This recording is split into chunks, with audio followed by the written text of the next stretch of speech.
রাতের অন্ধকারে ছোট্ট টিনের ঘরটার ভেতর বসেছিল রাহাত। বাইরে টুকটাক বৃষ্টি পড়ছে, ভাঙা চাল দিয়ে পানি পড়ে মাটির মেঝে ভিজে গেছে। ঘরের এক কোণে তার মা কাশতে কাশতে শুয়ে আছে, আরেক কোণে একটা পুরনো হারিকেনের ক্ষীণ আলো জ্বলছে। সেই আলোতেই রাহাত চুপচাপ বসে ভাবছিল মেঘলার কথা। মেঘলা ছিল গ্রামের সবচেয়ে সুন্দর মেয়ে, ধনী পরিবারের মেয়ে হলেও তার মনটা ছিল খুব সহজ সরল। রাহাতের মতো গরিব ছেলেকে ভালোবেসে ফেলবে, এটা কেউ কখনো ভাবেনি।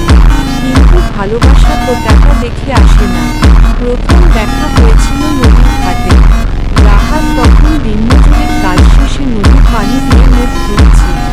মেঘলা তার বান্ধবীদের নিয়ে সেখানে এসেছিল। হঠাৎ মেঘলার হাত থেকে পানির কলস পড়ে যায়। সবাই হাসাহাসি করছিল, কিন্তু রাহাত চুপচাপ